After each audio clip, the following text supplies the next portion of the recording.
At gusto ko nang sabihin, napakasimple ng mga pangyayari diyan, nagkakagulo sa ombudsman dahil hindi sila nagtagumpay sa PI, mga PI nila.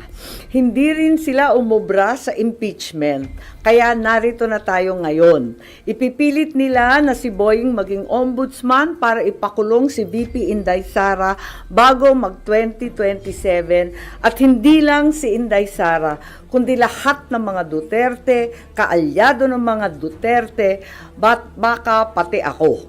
Yan ay sa gitna ng paghihirap ng mga Pilipinong binabaha ng tubig, ng korupsyon at ng kawalang aksyon.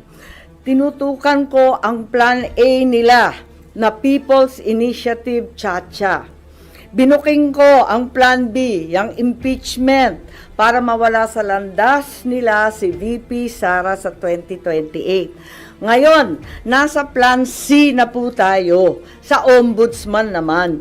Noon pa'y nakita ko na, kaya ako nagsampa ng kaso nung May 2, nandun ako sa ombudsman. Kung hindi kayo titigil sa pamumulitika, mag-asaran tayo. Hindi ko rin kayo tatantanan. Para kayong mga kabayong na katapalodo sa 2028, 2026 pa lang ngayon.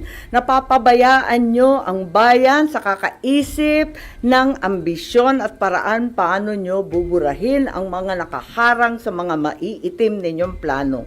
Nasa 2028 na kayo. 2026 pa lang. Paano makakaligtas at mabubuhay ang Pilipino 2026, 2027? Paano makakaraos? Hindi sila tulad ng mga buhaya na kaya sa lupa at lumalangoy sa baha, walang pakialam. Ngayon, ang OMB, Bantayog ng Katwiran, para sa mga lingkod bayan. Pati ba naman yan, gusto ninyong baluktutin? Habang nagsusumikap ang lahat ng tapat, habang ang lahat ng Pilipino ay galit dahil gustong makakita ng tuwid, habang pilit naming nire-reband na tuwid ang sistema, eto kayo at pilit nyong kinukulot, binabaluktot, ginugulo. Ang OMB ay opisina, hindi parlor. Tigilan nyo yan. Ang mensahe ko naman kay bagong Deputy OIC Ombudsman Vargas ay simple lamang. Kung nayayanig ka na sa pressure, isabuhay mo na lang ang sikat ng kanta ni April Boy Regino. Kapag nariyan na ang suhol, itaas mo ang iyong dalawang kamay ng ganito at sabihin, hindi ko kayang tanggapin. Wala lang. Naloloka na ako. Yes po. Git ninyo na plano nila na kaya ilagay Secretary Boying Remulla sa ombudsman para ipakulong si VP Sara at mga ka-alyado niya. Ano yun, suspicion o may nakuha kayo na mabigat na information na pinagbasihan nyo? Yes, marami po tayong information na talagang dito patungo ang paghalal ng isang ombudsman na kaibigan natin dati pero hindi naman natin mapagkakailay. Ang labo-labo naman ng ganon. Kaya tututulan ko po at magtiisan po tayo. Hindi natin kakayanin yan at hindi dapat mangyari yan. Dahil klaro naman hindi dapat politiko, klaro yung conflict of interest, hindi naman na maitatakwil na may kaso. So, 2 sets of cases against Secretary Boying Remulla presently pending before the Ombudsman. Kung paano siya magkakaroon ng clearance from the Ombudsman, pipilitin talaga, pinaltan na yung Deputy OIC na dati nariyan, si Deputy OIC Castillo, malamang ayaw mag-cooperate, kaya kung ano-anong paninira nakikita natin sa online. Meron administrative case for grave misconduct and conduct prejudicial to the best interest of the service. May ikalawa pa, may criminal cases, usurpation of judicial functions under the revised penal code, another criminal case for arbitrary detention of PRRD. Ayan, so nag-file ako nung nakaraan 27 August ng position paper ad cautelam kasi marami pang pending, marami pang iniintay. Higit sa lahat, hindi pa nare-resolve yung time to file the position paper. Iintay rin kami yung mga respondent. Panay ang extension of time to file, wala pa, hindi pa pinipila, tapos yung counter affidavit pa. And then Marbil, si General Marbil, may motion to withdraw pa his rejoinder affidavit. So ang dami pang nakatenga, dapat talaga pasok na yan sa preliminary investigation. Di naman nila pwedeng i-dismiss kasi umandar na yung kaso Meron pa akong motion for clarificatory hearing. Meron pa akong motion for supplemental position paper. Kaya, ayun, nung nag-file ako nung 27 August, yung sumunod na araw, wala, tinanggal na si OIC Ombudsman Marie Flor Punsalan Castillo. Bigla-bigla ang pinasok yung Deputy Ombudsman sa Visayas, si Dante Vargas naman. Ang daing naririnig, ang daming haka-haka, ang daming pinapakita na sinisiraan na nga si OIC Ombudsman Castillo na dati-rati wala naman tayong naririnig tungkol dyan. Kung ano-anong district engineer flood zone control, talaga naman nasa uso bigla. Ang totoo, ang balita, ang pagkakilala kay Justice Punsalan Castillo, hindi daw yan napapagsabihan kasi very independent-minded at very legalista. Kaya hindi talaga nauuto, hindi talaga nasusuhulan, yun na nga. Tapos may issue pa na yung bagong OIC Ombudsman Vargas, ang asawa daw, kaklase daw ni Secretary Boying sa UP Law. Therefore, there's extremely heavy pressure to dismiss the case against Boying. At eto nga, na itong kaso ay madidismiss ngayong linggo. Bakit i-dismiss yan? Yan ang tanong ko. At ang balita, immediately executory ang ilalabas. It's also alleged that even though the time for filing of the motion for reconsideration has not lapsed, the OIC will nonetheless issue an ombudsman clearance para tuloy-tuloy ang pag-appoint kay Boying. It's very bothersome if the cases will be dismissed days after the position papers were filed. Kulang pa yung response galing sa mga respondent.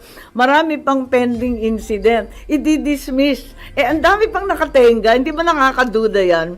There is a very ominous reason, clearly, for Secretary Boying to become the next ombudsman. It's the new phase in the effort to get rid of VP Sara before 2028. And since the PI failed, the impeachment failed, therefore the third attempt is lawfare at its very worst. Imprison Inday Sara, all the Duterte allies, including myself, perhaps to be harassed by cases with the new ombudsman. Plunder will be the name of the game. No bail and imprisonment until 2028. I will be very, very surprised kung aabot si VP Sara na malaya kapag naupo itong uri ng ombudsman.